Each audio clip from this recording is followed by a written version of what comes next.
Ahoj, já vás všechny moc zdravím. Dnes si spolu uděláme stejky s pepřovou omáčkou.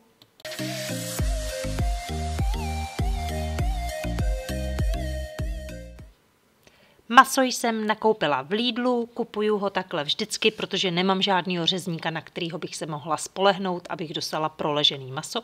Mezitím jsem si pustila troubu, začala jsem dělat v troubě hranolky, který většinou zaberou tak kolem půl hodinky ty hranolky, takže takhle jsem si je tam strčila tyhle. Tak ten jeden kus byl docela dost velký, tak jsem ho rozdělila na půl, abych měla vždycky na jednu pánvičku, abych měla 1,5 toho masa. Takže takhle to mám nachystaný. Tady už mám 2 pánvičky, zapálím.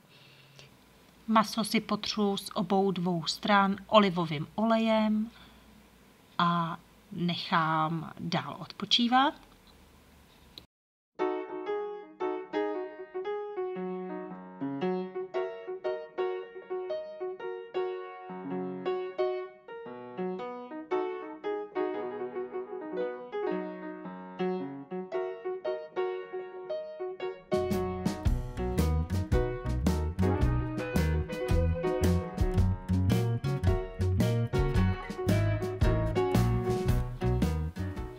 Tak, když máme úplně rozpálenou pánvičku, tak na to položíme to maso a necháme ho tam do té doby, dokud se nám tak jakoby samo nezačne jakoby odlupovat, nebo jak bych to řekla, prostě nám potom nepůjde lehce takhle otočit. Když byste ho chtěli otočit dříve, tak ono by se tak jakoby trhalo. Tady jsem si natrhala teď kousky alobalu a hned jak to maso bude hotový, tak každý to maso zabalím do alobalu. Osolím, opepřím z obou dvou stran, zabalím do alobalu, dám si to na plech, vyndám hranolky a na 5 minut dám na 180 stupňů do trouby, aby se nám to tam dotáhlo pěkně. 5 minut si nařídím, 180 stupňů už tam mám nařízeno a teďko do zbytku vlastně do toho výpeku, potom masu, do každé té pánvičky si dám do každý kus másla. Budu dělat 2 ty omáčky, jednu jenom tak smetanovou, druhou s tím pepřem. Pepřovou omáčku, protože nejmladší syn by ji nechtěl, tu s tím pepřem, takže jsem to dělala tak jakoby na 2krát, ono se mi to šiklo tím, že jsem měla ve 2 pánvičkách to maso, takže to bylo takhle fajn. Takže trošku másla, dám si tam ten zelený pepř, takhle, který mám naložený, dávám to tam bez té vodičky a trošku to takhle jakoby vorestuju na tom máslíčku.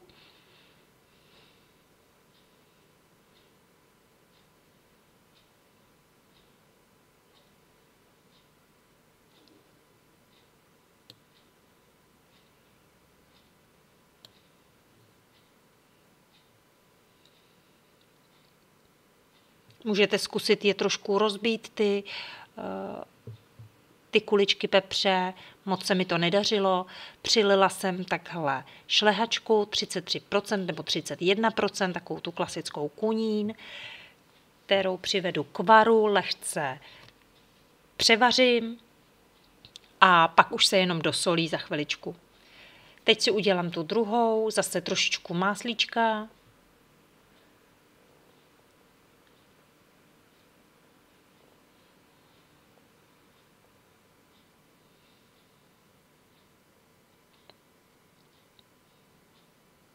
Šlehačku, zase přivedu k varu, povařím, osolím, opepřím podle chuti.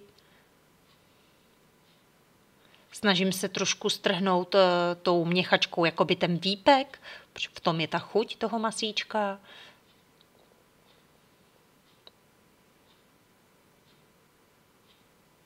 Tak a tady už teda vyndávám to masíčko.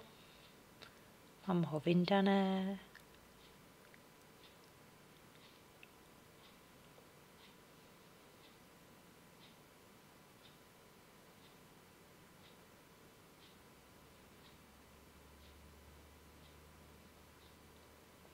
Hranolky mám rozdělený tak nějak a teď jdu na to maso.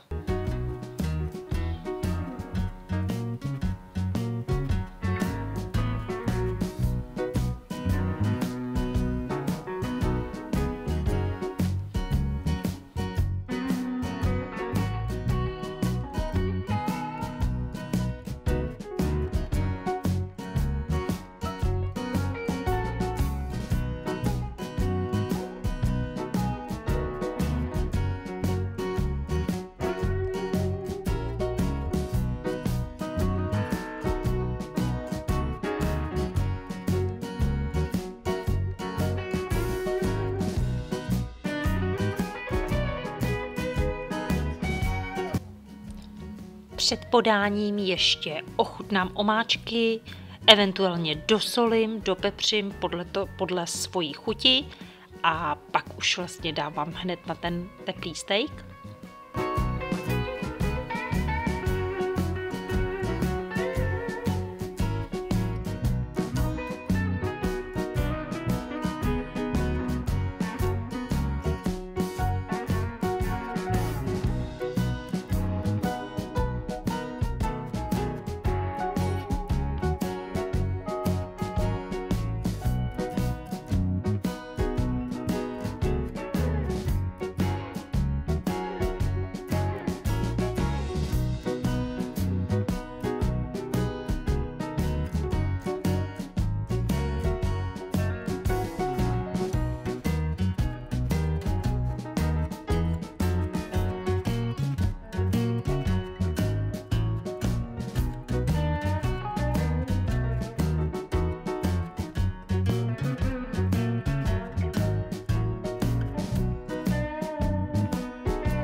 Stejky byly vynikající, můžu jenom doporučit. Pokud se vám recept líbil, dejte prosím like, odběr, sdílejte, mějte se krásně a já se budu těšit zase příště u dalšího receptu. Ahoj!